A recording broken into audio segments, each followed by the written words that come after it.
تقدیر کیا ہے؟ انتخاب ہے. آپ نے بھی انتخاب کرنا ہے کہ آپ نے کس راستے پہ جانا. اور جب آپ حکمران بھی چننے لگتے ہیں تو کرائٹیریا بھی کچھ بناتے ہیں یا نہیں بناتے ہیں؟ کرائٹیریا سمجھتے ہیں؟ کوئی میزان ہوتا ہے، کوئی انسان سوچتا ہے کہ کوئی معیار ہو. اب معیار کیا سوچا گیا ہے؟ تو آج وہ پوری بحث کر رہے ہیں، پاکستان میں بحث ہو رہی ہے پوری دنیا کے اندر، کہ جسے اپنا نمائندہ بناؤ اسے پڑھا لکھا ہونا چاہیے، گریجویٹ ہونا چاہیے. پتہ نہیں لوگ ہیں یا نہیں ہے، گریجویٹ ہونا چاہیے. پاکستان میں اصطلاح آج کل بہت چل رہی ہے کچھ سابقہ حکمرانوں کے اوپر کہ صادق و امین نہیں تھے. میں پاکستان پہ نہیں آ رہا ہوں، گھبرائیے گا نہیں. میں صرف اپنی جشن کو، اپنے مجلس کو پیش کر رہا ہوں. مطالب پیش کرنے مجھے تمہیداً کچھ سہارا لینے کی ضرورت ہے تاکہ میں اگر بات کروں تو آپ پہنچ جائیں. میں موجودہ صورتحال سے سہارا لیتے ہوئے کوئی مطلب پیش کرنا چاہ رہا ہوں. سننا چاہیں گے؟ تو پہلی بات وہ کہتے ہیں گریجویٹ ہو، پڑھا لکھا ہو. ایسا نہ ہو کہ کہیں کسی سے ملنے کے لیے جائے تو چٹے دیکھ دیکھ کے پڑھ رہا ہو. میں کسی پہ نہیں پڑھ رہا ہوں، میں اپنی جیسے تو اپنی مجلس پڑھ رہا ہوں. سارے مجمع کی توجہ ہو میرے ساتھ. تو وہ کہتے ہیں کہ میں پڑھا لکھا ہو، کو گریجویٹ ہو، کچھ آتی ہو، زبان آتی ہو، کو بول سکتا ہو، توجہ ہو میرے ساتھ. اس کے بعد کہتے ہیں صادق و امین ہو، چور چکار نہ ہو. ایسا نہ ہو کہ پیسہ زیادہ دیکھے تو منہ کھلا کا کھلا رہ جائے. پتہ نہیں لوگ ہیں یا نہیں ہے. کہہ کہ میں اپنا بینک بیلنس بھر لوں گے لوگوں کو نہیں. اس کو صادق و امین ہونا چاہیے. عزیزان گرامی، یہ آپ اپنا نمائندہ چن رہے ہیں. میں نے ساری تمہید چھوٹی جملہ سن لیجیے.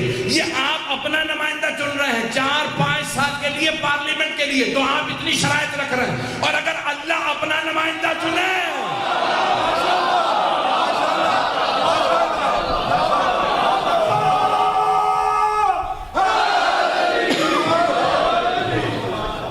اگر اللہ اپنا نمائندہ چنے، وہ اللہ اپنا جب نمائندہ چنے تو کتنی شرائط دیکھے گا. وہ کہے گا علم لدنی کا مالک ہو، عصمت کبریٰ کا مالک ہو، شجاع ایسا ہو کہ شیر کہے مجھے اس پہ ناز، سخی ایسا ہو کہ حاتم کہے میں نے اس سے سخاوت سیکھی ہے. عزیزان گرامی، ان کمالات کا مالک ہو کہ اللہ کہے یہ میرا ولی ہے، پیغمبر کو ناز ہو کہ یہ میرا بھائی ہے، جناب سیدہ کو ناز ہو کہ یہ میرا شوہر ہے، حسنین کو ناز ہو یہ ہمارے بابا، صحابہ کو ناز ہو ارے میدان جنگ کا ایک ہی سالار ہے، نام علی. عزیزان گرامی کہ جب اللہ سبحانہ وتعالیٰ کسی کو مولا بنا رہا ہو، اب سوچیے اس میں کیا کمالات ہوں گے کہ اللہ کا نمائندہ بنے. پتہ نہیں بات پہنچی ہے یا نہیں پہنچی. پہنچ گئی ہے تو میں اگلے مرحلے کو پیش کرنا چاہ رہا ہوں. عزیزان گرامی کہ اللہ نے اپنا نمائندہ زمین پہ بنانا ہے. صفات کتنی ہونی چاہیے. میں کہتا ہوں مولا آج بھی مظلوم، لوگ کیسے کیسے ناموں پہ لے کے آتے ہیں اور خود ہی کہتے ہیں سابقہ طور پہ کافر تھے، مشرک تھے، اور بعد میں لکھا چور بھی تھے، ڈکیت تھے. چور نہیں تھے، سوری ڈکیت تھے. ڈکیت سمجھتے ہیں؟ یعنی ان کا پورا قبیلہ ڈاکوؤں کا قبیلہ تھا. اور اس کے بعد وہ جناب امیر کے مقابلے میں لے کے آتے ہیں اور کہتے ہیں کہ نہیں، ان کو جو خلافت ملی وہ صحیح ملی تھی. میں کہتا ہوں یہ کتنا بڑا ظلم ہے جناب امیر تھے، جو ان کمالات، اور سب مانتے ہیں کہ علی کچھ خاص کمالات کے مالک ہیں جو کسی میں نہیں پائے جاتے، لیکن پھر بھی اوروں کو جناب امیر کے مقابلے کے اندر فوقیت دے دیتے ہیں. عزیزان گرامی، میں اگر کوئی سب بات کیا ہوں، میرے بہت سے اہل سنت بھائی بیٹھے، صلاۃ پڑھیں گے محمد وعلی محمد.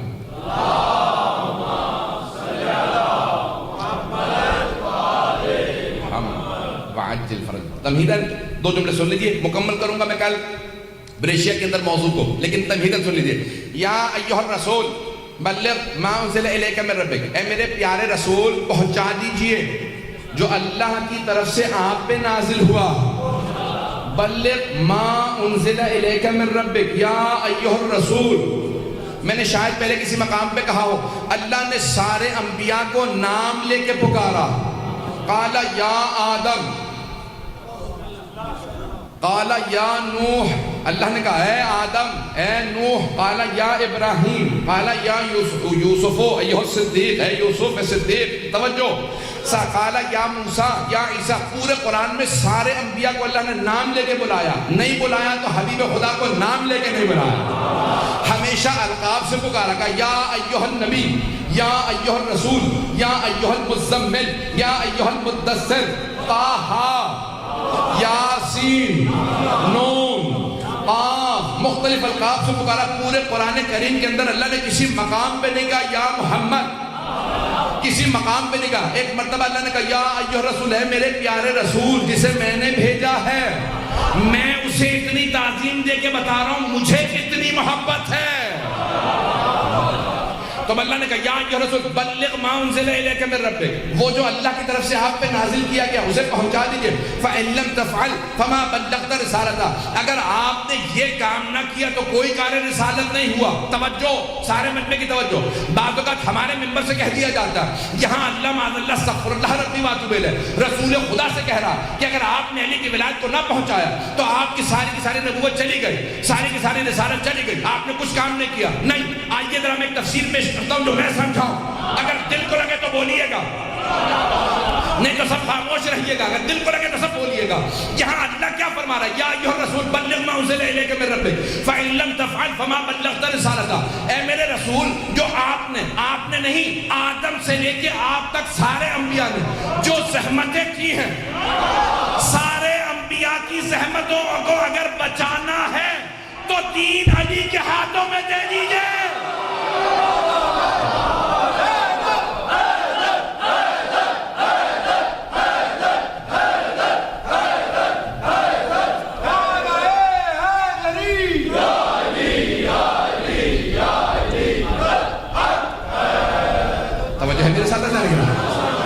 اللہ یہ نہیں کہہ رہا کہ معاذ اللہ کی رسالت چھین لوں، نہیں، اللہ یہ فرما رہا کہ آپ کی اور سارے انبیاء کی رسالتوں کی زحمتیں ختم ہو جائیں گی.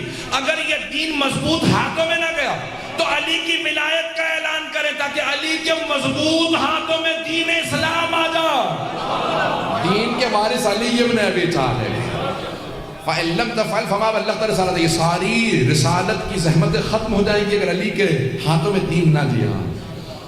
واللہ یعصمک من الناس، اللہ آپ کو لوگوں سے بچا. یہاں پہ میں اسی آیت پہ میں مکمل کرنا چاہتا ہوں. شان نزول پیش کر دوں، پورا مضمون کر باقی 10-15-20 منٹ چلیں گے.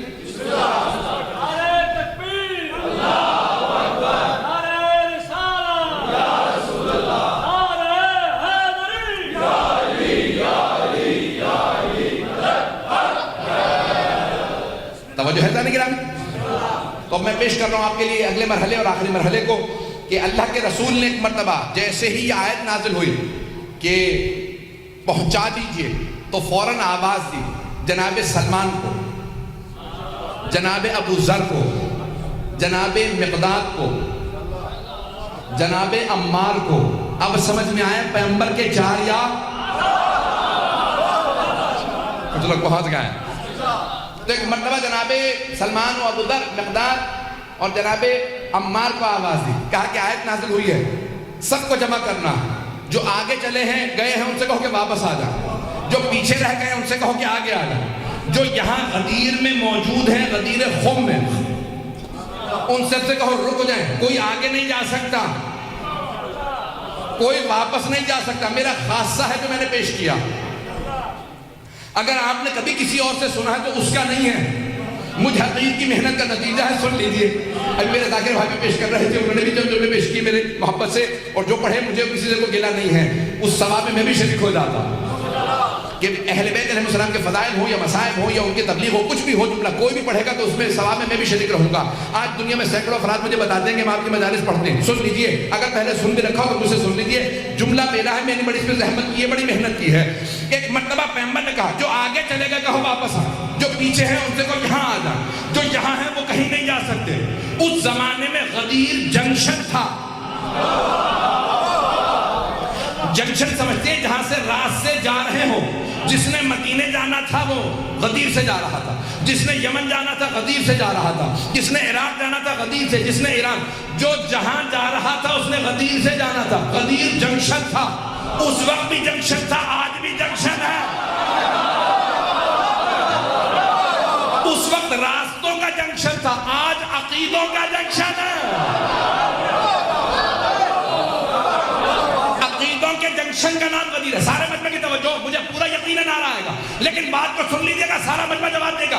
عزیزان گرامی، عقیدوں کے جنکشن کا نام غدیر ہے. پیغمبر اسلام نے کہا جو آگے چلے گا کہ واپس آئے، جو پیچھے رہ گئے ان سے کہا غدیر میں آ جائے، جو دائیں بائیں جو جہاں گیا سب سے کہو غدیر میں جمع ہو جائے، غدیر میں جمع ہو جائے. علی کی ولایت کا اعلان غدیر میں جمع ہو جائے. کچھ آگے آگے نکل گئے تھے کہ واپس آئے، کچھ پیچھے رہ گئے تھے کہ آگے آئے۔ عزیزان گرامی، آج کے دور میں بھی کچھ ولایت علی سے آگے نکل کے کہنے لگے ہیں علی اللہ ہے، کچھ پیچھے رہ گئے کہتے ہیں علی ہم جیسا بندہ ہے، علی نہ اللہ ہے نہ بندہ، علی مولا۔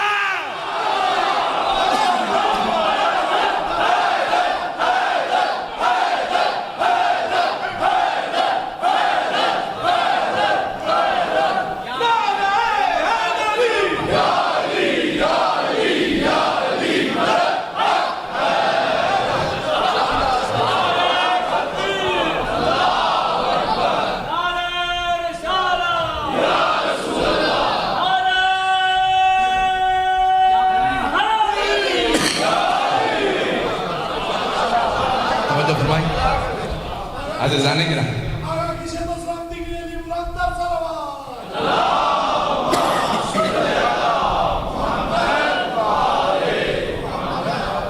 توجہ فرمائیں عزیزان گرامی، عقیدوں کے جنکشن کا نام غدیر ہے۔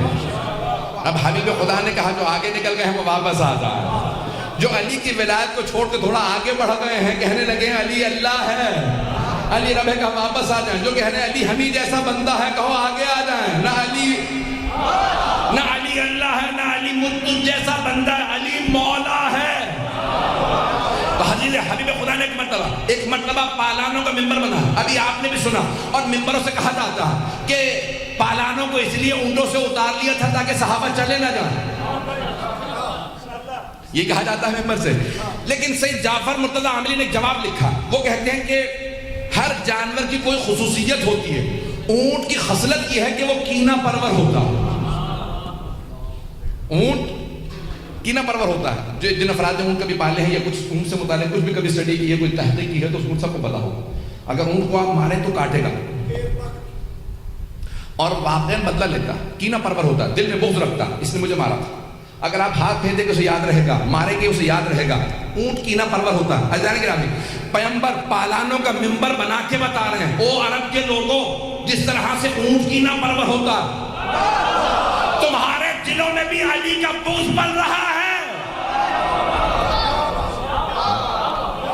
تب حبیب خدا نے جملہ فرمایا کہ اگر علی نے تم میں سے کسی کے باپ کا قتل بھی کیا تو علی کا بغض نہ رکھنا، علی کا بغض جہنم میں لے جاتا ہے۔ اور ایسا تھا، بہت سے صحابہ کے باپ، چچا، ماموں، بھائی وغیرہ کافر رہ گئے تھے، جب کافر تھے مقابلے پہ آئے تو مولا نے مار دی، جب مارا تو ان کے دل میں بات بیٹھ گئی میرے باپ کو مار دی، تو پیغمبر نے خبردار یہ شکوہ نہ کرنا، اس لیے نہیں مارا کہ تیرا باپ تھا، اس لیے مارا کہ وہ مشرک و کافر تھا اور مقابلے پہ آیا۔ پتہ نہیں بات پہنچ رہی نہیں پہنچ رہی۔ تو اگر تم میں سے کسی کے باپ کا بھی علی نے قتل کیا ہو تو کبھی علی کا بغض نہ رکھنا، علی کا بغض جہنم میں لے جائے گا۔ عزیزان گرامی، اور علی سے محبت رکھنا، وقت نہیں ہے، میں جو جملہ پیش کرنا چاہ رہا ہوں میں ساری کی ساری تمہید باندھی کل مکمل کروں گا، یہ 2 سے 4 منٹ 5 منٹ آپ کو زحمت دوں گا، بلکہ میرے ساتھ رہیں۔ یہاں پیش کر رہا ہوں، پورا خون جگر آپ کی خدمت میں دوں گا۔ جناب ختمی مرتبت نے ایک مرتبہ اعلان کرنا تھا، سارے مجمع کو جمع کیا، صحابہ کا مجمع ہے، جب سب واپس آنے لگے تو ایک ہی سوال کر رہے تھے، کس نے اذان دی؟ جناب ابو ذر غفاری نے، اللہ اکبر۔ اب سب کے سب کہنے لگے ارے یہ کون سی بے وقت اذان ہے، فجر پڑھ کے چلے تھے، ظہر کا وقت ہوا نہیں، دن میں کوئی اور نماز ہے نہیں، فجر سے لے کے ظہر تک کوئی نماز نہیں ہے، نہ واجب نہ مستحب، وہ کام کا وقت ہے، نہیں ہے مجمع میرے ساتھ۔ ہر پہر میں کوئی نہ کوئی نماز ہے، ہر پہر میں کوئی نماز ہے، اگر واجب نہیں ہے تو مستحب ہے۔ جب آدھی رات کو مغرب عشاء قضا ہو جاتی ہے تو تہجد کا وقت شروع ہو جاتا، پھر فجر کا وقت شروع ہو جاتا۔ طلوع آفتاب سے لے کے زوال تک کوئی نماز نہیں، نہ واجب نہ مستحب۔ پتہ نہیں پہنچا پایا یا نہیں۔ ظہر سے لے کے مغرب تک 2 نمازوں، واجب نمازوں کا وقت ہے اور مستحب نمازیں بھی ہیں۔ مغرب عشاء سے آدھی رات تک مغرب عشاء کا وقت بھی، مستحب نمازیں بھی، پھر نصف شب سے لے کے فجر تک تہجد کا وقت ہے۔ تو ہر پہر میں کوئی نہ کوئی نماز، لیکن طلوع آفتاب سے لے کے زوال تک کوئی نماز نہیں ہے، نہ واجب نماز ہے نہ مستحب نماز ہے، وہ کام کا وقت ہے۔ اب سب پریشان رہے، دن دہاڑا دن کا وقت نکلا ہے، فجر پڑھ کے چلے تھے، ظہر کا وقت ہوا نہیں، یہ اذان کیسے ہونے لگی؟ کہ لگتا ہے پیغمبر کو کوئی ضروری کام ہے، جب ضروری کام ہوتا ہے تو اذان سے بلاتے ہیں۔ اب پتہ چلا بلانے کا ایک طریقہ اذان بھی ہے۔ اذان دی ہے، سب جمع ہوئے اور جناب ابو ذر نے اذان دی تھی کیونکہ انہوں نے اذان دے کے بلایا تھا. غور سے سنیے گا، انہوں نے اذان دے کے بلایا تھا. جیسے ہی ظہر کا وقت ہوا پیغمبر نے کہا ابو ذر میں نماز پڑھاؤں گا، علی کی ولایت کا اعلان ہو چکا، ظہر کا وقت آ گیا، تم اذان دے دو تاکہ نماز پڑھاؤں. تو جیسے ہی جناب ابو ذر نے اذان دی کہا اشہد ان علی ولی اللہ. وہاں پہلی مرتبہ اعتراض ہوا یا رسول اللہ اب تک نہیں سنا تھا یہ ابو ذر نے کیا کہہ دیا.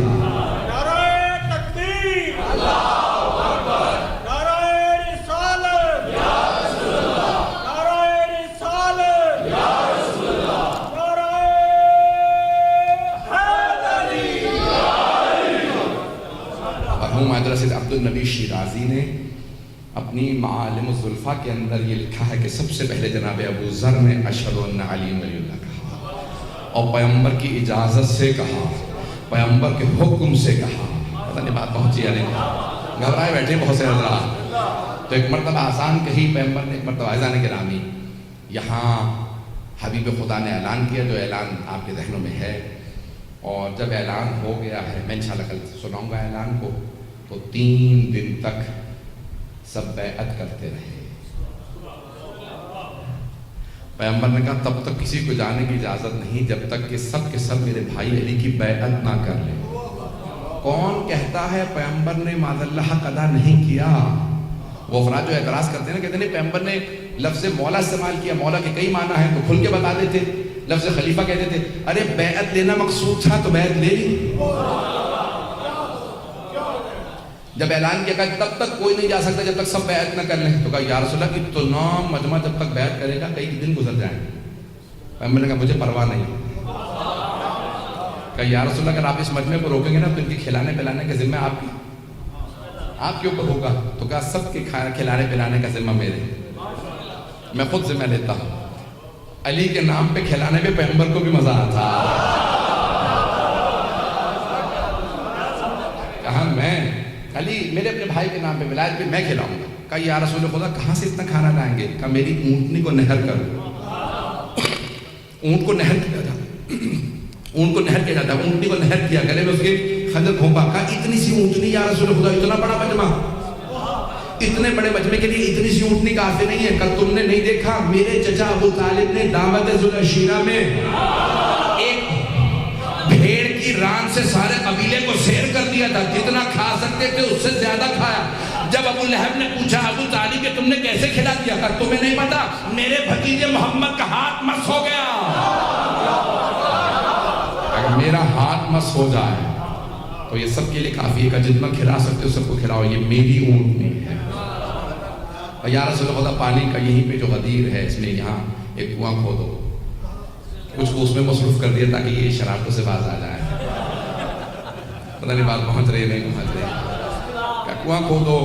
اور جب انہوں نے کنواں کھودا تو ایک صاحب نے کہا یا رسول خدا پانی کھا رہا ہے، پانی پیا نہیں جا سکتا. اب میں اپنے انداز سے کہوں گا پیغمبر اسلام نے کہا کنویں کو میرے پاس لاؤ. پیغمبر نے اپنا لعاب دہن کنویں میں ڈالا. کہا اب پی کے دیکھو. کہا یہ وہی کنواں ہے. کہا پیو تو صحیح.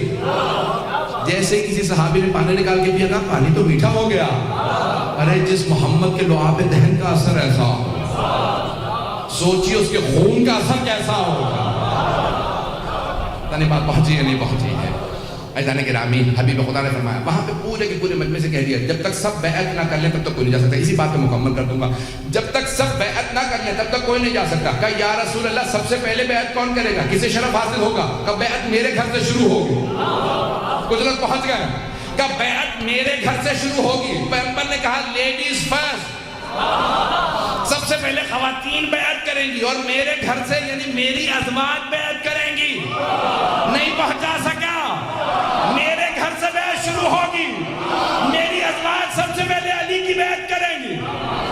بیعت کہتے ہیں مبایعہ، بیعت ہے مبایعہ، باب مباحثہ. میں تقریر کر رہا ہوں، تقریر یک طرفہ ہوتی ہے، مباحثہ دو طرفہ ہوتا ہے. میں بحث کر ہی نہیں سکتا جب تک دوسری طرف نہ ہو. اسے کہا جاتا ہے مباحثہ، دو طرف میں بحث ہوئی. مبایعہ بیعت ہے، مبایعہ دو طرفہ بیعت. بیعت لینے والا ہوتا ہے، دوسرا بیعت کرنے والا. بیعت کرنے والا کہتا ہے میں آپ کے خلاف سازش نہیں کروں گا، میں آپ کے خلاف جنگ نہیں کروں گا، میں آپ کے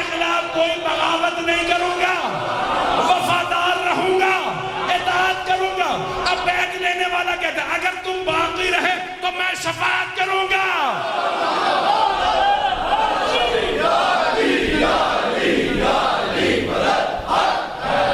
بھائی کچھ لوگ پہنچ کے سارے بندے کی توجہ ہو. تو پیغمبر اسلام نے فرمایا بیعت علی میرے گھر سے شروع کریں گے, میری ازواج سب سے پہلے بیعت کریں گی. تو پیغمبر ملزم کر کے جا رہے ہیں اپنی ازواج کو, میرے بعد علی پہ خروج نہ کرنا. اگر جنگ کی تو علی کو حق حاصل ہے, بیعت چھین لے.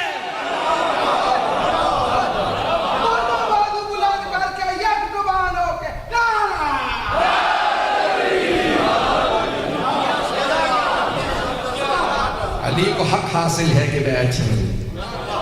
اس کا مطلب ہے شفاعت کا حق علی کے پاس ہے, جسے چاہے شفاعت کرے, جسے چاہے شفاعت نہ کرے. پتہ نہیں بات پہنچ گئی ہے یا نہیں پہنچی. عزیزان گرامی, حبیب خدا اپنے گھر سے بیعت شروع کروا دی, مقفل کر دیا خیر البشر نے شر کا دروازہ, قفل کر دیا, تالا لگا دیا. شر کے تمام دروازوں کو اسی بات میں مکمل کرنا چاہ رہا تھا. آپ کہیں گے کہ یہ کہا تو تھا, اسی مکمل کر دو بات کو, بس 2 جملے سے زحمت تمام. حبیب خدا نے کیا کیا کہ میرے گھر سے بیعت شروع ہوگی. عزیزان گرامی, حبیب خدا سے کہا کہ یا رسول خدا, آپ خواتین سے جب بیعت لیتے ہیں تو ہاتھ پہ کیوں ہاتھ نہیں رکھتے؟ کیوں کہتے ہیں کہ کپڑا لے کے آؤ یا زمین پہ ایک ظرف رکھو, اس کے اندر وہ ہاتھ رکھے, میں یہاں پہ بیٹھوں گا. تو عزیزان گرامی, ائمہ اہل بیت علیہ السلام بھی یہی کرتے. بھئی وہ معصوم ہیں, ان کے جذبات احساسات ہمارے جیسے نہیں ہیں, وہ معصوم ہیں. توجہ, رسول خدا معصوم ہیں, جناب علی مرتضیٰ معصوم ہیں, لیکن رسول خدا پھر بھی کسی خاتون کو ہاتھ نہیں لگاتے. گا نہیں, پردے کے اندر سے بیعت ہوگی. جب چادر ہو تو بیعت کر سکتی ہو, یا زمین پہ پانی رکھا جائے تو وہاں بیٹھو, پانی میں ہاتھ رکھو, میں یہاں بیٹھوں گا, پانی میں ہاتھ رکھوں گا. اب قسم کھا کے کہو کہ وفادار رہو گی, لیکن میں ہاتھ نہیں لگاؤں گا. یا رسول اللہ کیوں؟ تو میں اپنے انداز سے پیش کرتا ہوں, پیغمبر نے کیوں ہاتھ لگا کے بیعت نہیں کی؟ کیونکہ میں جانتا ہوں میری امت میں آنے والے بہت سے دعویٰ کریں گے ہم محمد جیسے, تو بہت سے لوگ آ کے امت کو دھوکے دیں گے. میں دروازے بند کر کے جا رہا ہوں, میں معصوم ہوں. جب میں مس نہیں کر رہا تو کسی امتی کو حق حاصل نہیں کہ بس کر کے بیعت.